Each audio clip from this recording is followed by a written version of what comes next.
Tu t'es déjà demandé qui sont les 10 dieux les plus puissants dans God of War? Tant mieux, parce qu'aujourd'hui on va les découvrir et les classer du plus faible au plus fort, en se basant sur ce que chaque dieu montre dans le jeu. En 10e position, on a Athéna, la seule déesse qui se prend volontairement l'épée de l'Olympe en pleine poitrine pour empêcher Kratos de tuer Zeus. C'est la seule fois où elle entre dans un combat, et ça se termine en un seul coup.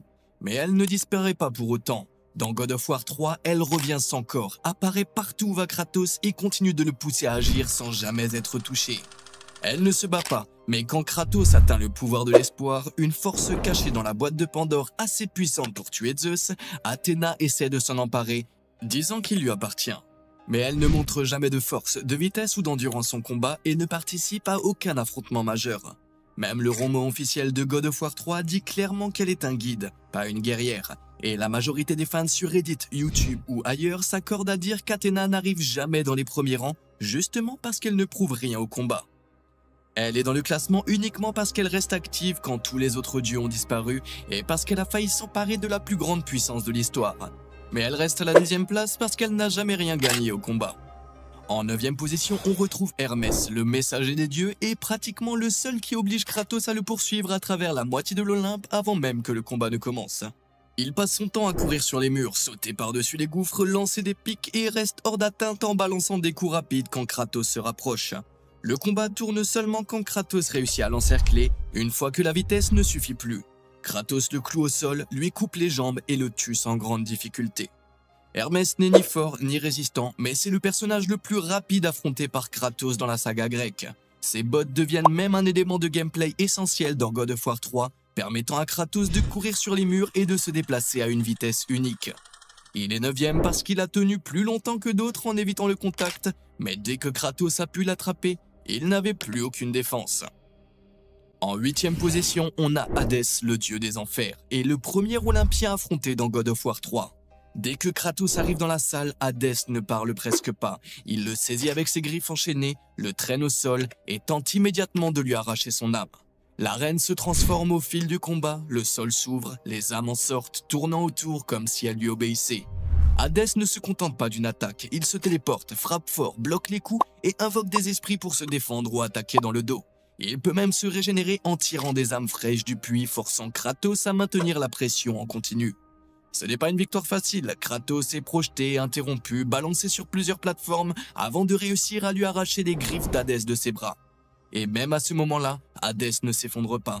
Son âme tente de fuir, mais Kratos la pourchasse à travers l'arène pour l'achever.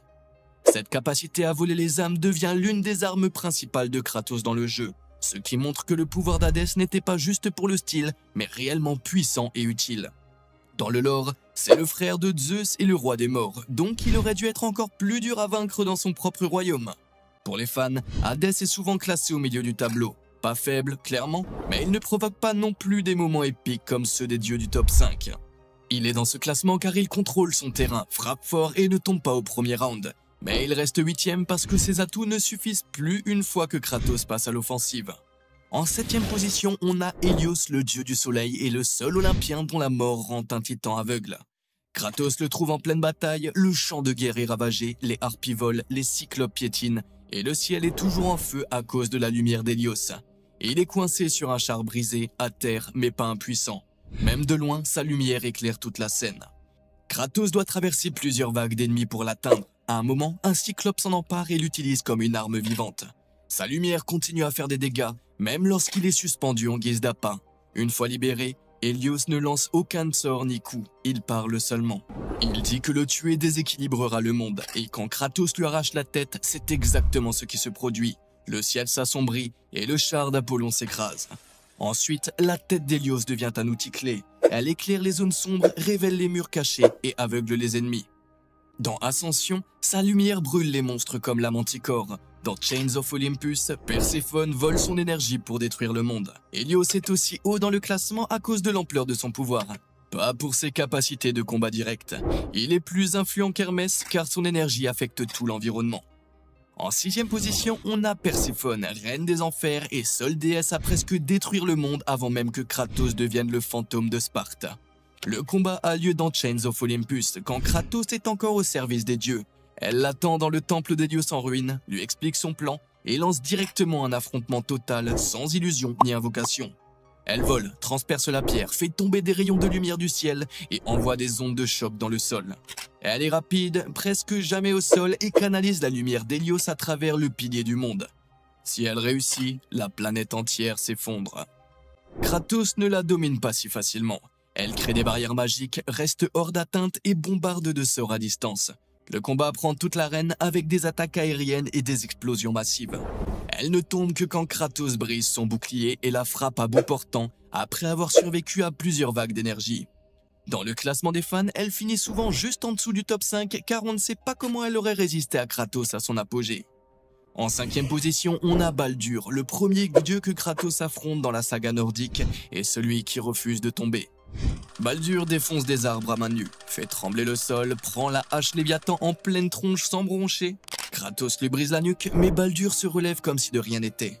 Il se bat au sommet de dragon, traverse des falaises en pleine baston, encaisse le feu, les lames, les flèches, rien ne le ralentit. Et ce n'est qu'après avoir brisé le sort de Freya qu'il devient vulnérable. C'est à ce moment précis que Kratos réussit enfin à le blesser réellement. Mais même là, Baldur continue. Il tente encore de tuer Freya, mais Kratos le maîtrise et l'étrangle à main nue, pour de bon cette fois. Il est 5e parce que personne d'autre ne prend autant de coups et continue de se relever à chaque fois. En 4e position, on a Poséidon, le dieu des mers et premier grand boss de God of War 3. Kratos et Gaïa sont en train de grimper le mont Olympe quand Poséidon arrive en forme de titan d'eau. Avec pattes de crabe, tête de cheval et éclair, il attaque de tous les côtés et envoie voler Gaïa comme un rien. Le combat se déroule en plusieurs phases, sur le dos de Gaïa, sur des plateformes qui s'effondrent, puis à l'intérieur d'elle-même. Poséidon change constamment de forme, envoie des chevaux d'eau, lance des éclairs et s'entoure de créatures aquatiques qui bloquent les attaques de Kratos. Kratos le bat en l'arrachant de sa forme liquide, puis en le massacrant à main nue. Il est 4e parce que le combat est massif, épique et chargé de puissance du début à la fin. En 3e position, on retrouve Thor, le premier vrai boss dans God of War Ragnarok. Dès le premier coup, Kratos est projeté dans les arbres. Thor reste sur lui, enchaîne les coups de Mjolnir et le rappelle sans arrêt avant que Kratos ne puisse se relever. À un moment, Kratos lui arrête le cœur, mais Thor le redémarre lui-même et continue comme si de rien n'était. Plus tard dans le jeu, ils s'affrontent à nouveau. Cette fois, Thor se retient sur ordre d'Odin, mais il tient tête à Kratos et Atreus en même temps. Le combat ne va pas jusqu'au bout car Odin intervient et le tue avec une lance dans la poitrine. Il prend la 3e place parce que c'est le seul dieu dans Ragnarok à affronter Kratos en duel équilibré, coup pour coup. En 2e position, on a Zeus, le roi de l'Olympe. Le vrai affrontement commence à la fin de God of War 2. Kratos a déjà combattu des titans et des dieux, mais Zeus le transperce avec l'épée de l'Olympe et l'envoie direct en enfer. Dans God of War 3, Zeus enchaîne les éclairs, se protège avec un bouclier, se dédouble, vole et se déplace partout dans l'arène. Il faut le pourchasser à travers plusieurs phases. À un moment, l'écran devient entièrement blanc et tu dois te battre sans ne rien voir autour. Même après sa défaite, son esprit revient, attire Kratos dans une dimension mentale obscure et tente de le briser psychologiquement. Kratos s'en sort grâce au pouvoir de l'espoir contenu dans la boîte de Pandore, et c'est ce qui met fin à Zeus. Il est 2e parce qu'il faut 2 jeux entiers pour l'éliminer, et c'est le seul dieu à avoir vraiment tué Kratos. Et à la première place, on a Kratos, le dieu qui les a tous tués. Il n'est pas né dieu, mais il le devient dans le premier God of War quand Arès le transforme en arme vivante, et que Kratos retourne ce pouvoir contre l'Olympe. Après avoir tué Arès, il devient le nouveau dieu de la guerre et ne fait que monter en puissance. À la fin de Ragnarok, il a affronté Thor 2 fois, tué Heimdall, tué Odin, survécu à plusieurs failles du royaume et marché au cœur de la bataille finale de Surtur. Côté gameplay, il a plus d'outils que jamais. Hache Léviathan, lame du chaos, lance Draupnir, rage spatiale multiple, buff élémentaire, relique et j'en passe. Il est numéro 1 parce qu'il gagne tous les combats importants sans jamais avoir besoin d'être ressuscité. Et voilà, si t'as kiffé cette vidéo, check celle qui s'affiche à l'écran maintenant. Clique dessus pour la lancer, allez, clique dessus.